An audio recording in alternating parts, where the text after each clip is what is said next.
He's the unlikely savior of the galaxy, fighting evil on whatever planet it is on, forming alliances with otherworldly beings.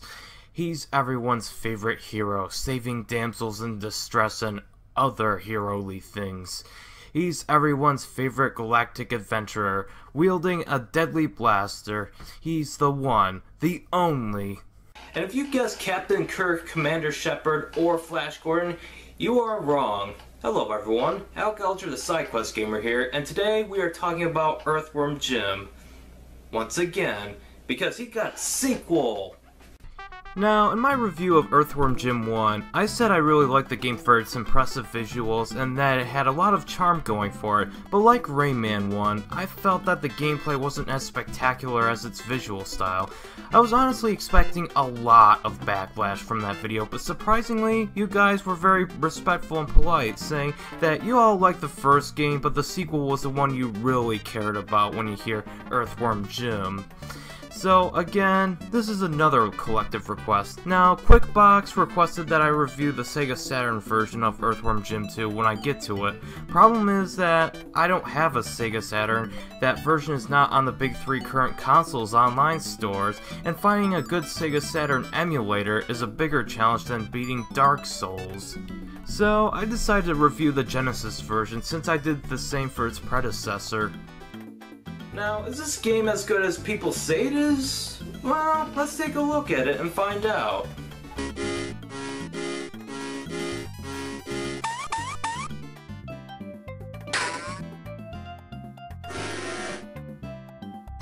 Earthworm Jim was very popular in the 90s.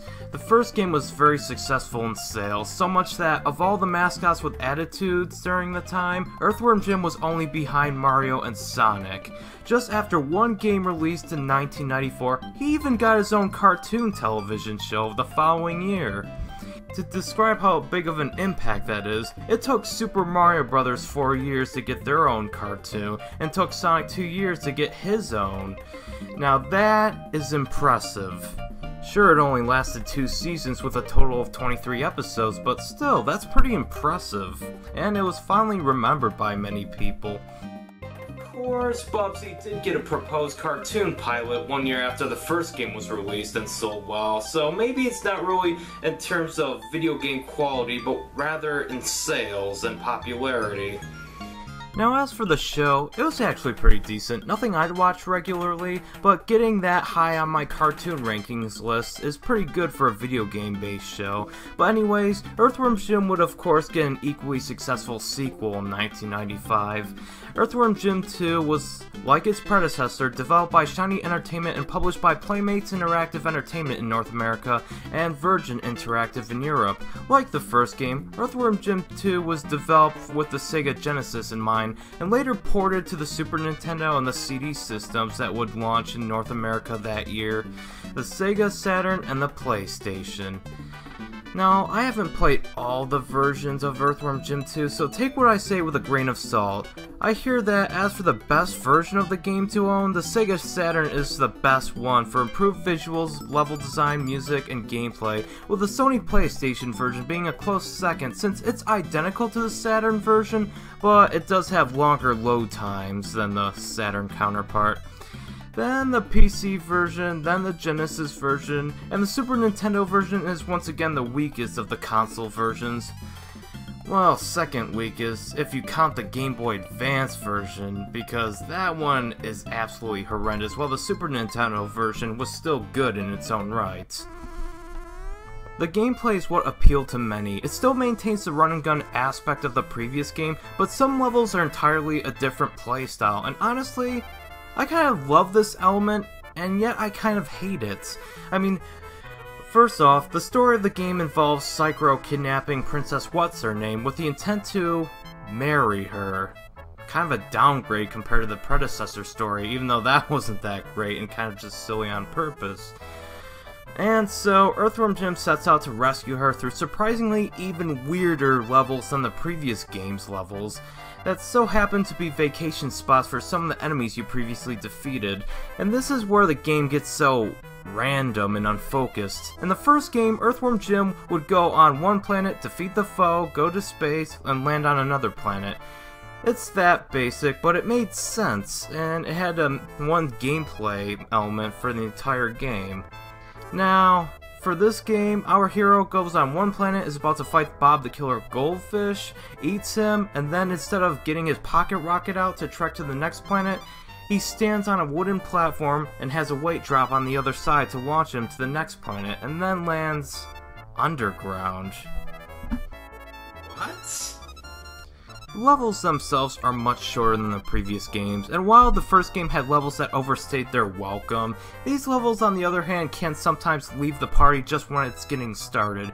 Even the levels you hate, like Flying King, where you escort a bomb to Major Mucus, even that felt a little too short. I will say that the levels are at least fun to traverse through, well, except for ISO 9000 and Flying King. Since Flying King, I hate escorting that bomb against the waves of enemies trying to kill me. And ISO 9000, those drawers are really annoying, where even if you jump over them, they'll likely hit you. But for some levels that had a lot of gimmicks, I really liked. Jim is a Blind Cave Salamander, level 8, and Lorenzen's Soil were some of my favorite levels in the game because they deviated and changed up the familiar gameplay to keep the player interested. And thanks to the slightly improved controls, mainly with tapping the jump button while in midair and your new sidekick Snot will act as a lasso to swing from the ceiling, the levels seem more open and non-linear to accompany this new ability, where exploration would reward you with extra lives and more powerful weapons should you stray away from your normal path. After all, if it were just more open linear levels like the first game and just shooting and going from point A to point B, it would just be more of the same. But one thing I do miss from the first game is the boss battles. You know how there were some epic boss battle encounters in the first game, especially with Evil the Cat? Well, it seems downplayed in this game. Like for the level Anything But Tangerines, you just eat Bob the Killer Goldfish. In Flying King, you just escort a bomb, place it near Major Mucus, shoot it, and the platform collapses under him and he falls to the abyss. The only real boss fights in the game are with Pedro Pupa and Flamin' Yawn, but that's about it. Now, I know this is not a big deal for some, but the run and gun genre is known for having some memorable boss battles, especially the Contra franchise. So for that to be downplayed in this game, one of the core staples of the run and gun genre, it's just noticeable. And what's even more disappointing about this aspect is that you can't even fight Evil the Cat, which after he tries to pop you an inflated head, you kind of savor some sweet revenge. But no, you just exit his theme park. That's life, I guess. The final boss isn't even a boss, it's just a race against you and Psychro, that's about it. And it's not as epic as the Metal Sonic chase sequence in Sonic CD. Now, at least the level design gameplay always seems to keep things fresh to compensate for a lack of boss battles, and keep in mind that all the praise and criticisms I have with this game only apply to the Genesis version as of writing. I haven't played the other versions, and maybe they might have included more boss battles, but I'm not too sure.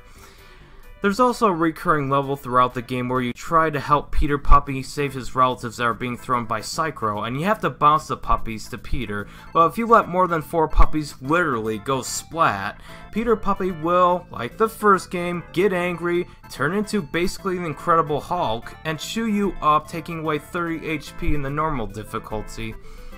These levels require precision and mastery, and I kind of like them, although I felt that they sometimes went on for too long. As for this game and other areas, the graphics are still great, arguably even better than the first game in terms of art style. It's all grotesquely cartoonish and I love it, although the game seems to have a strange obsession with cows for some reason, with an entire level dedicated to carrying them around and protecting them from flying cow saucers that will try to kidnap them. The music is definitely an improvement over the original, and I can only imagine that it would sound even better on the CD versions of this game. I love the remix of Moonlight Sonata from Jim is a Blind Cave Salamander, and I really love the Utterly Abducted theme. I also love the Puppy Love theme since it's a merging of the two common Italian folk songs you would hear. I honestly have no idea why this is the theme of this level, because Peter Puppy's species was never specified as to being like the Italian culture, and I don't think in the cartoon this was mentioned either, but either way, this song was fun to listen to.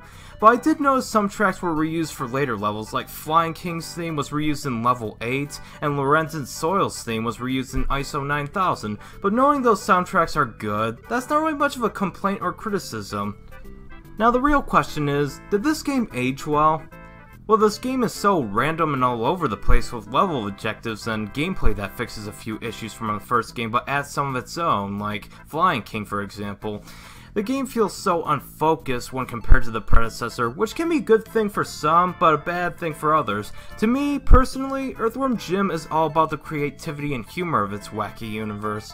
So I feel that Earthworm Jim 2 was intentionally unfocused, so I didn't mind the changes in gameplay from level to level. I do like the inclusion of new guns, but overall, this game has definitely aged better than its predecessor, and I'd say it aged well for the most part. If it was released yesterday for iOS and Android platforms, it would become an internet sensation because of how random and humorous the game is. One level, you shoot things, then you shoot through dirt, then you're disguised as a floating salamander, then you're a balloon head floating around the level, then you run and gun some more. This game is just so random and doesn't have a clear sense of what it wants to be, it's paradoxically brilliant. It's something we're so not used to in games that we grow to appreciate it for keeping things interesting and messing with our senses.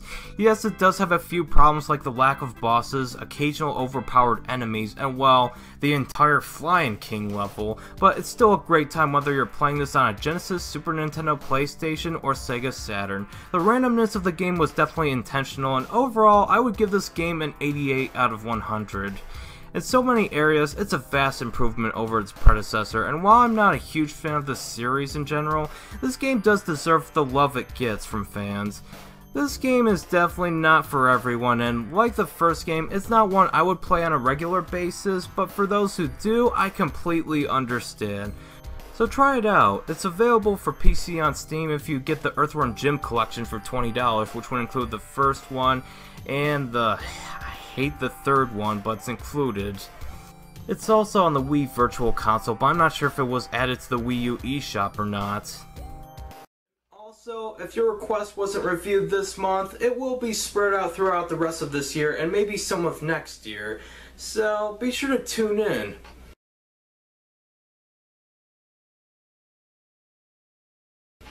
Anyway, thank you so much for watching, and remember to stay awesome.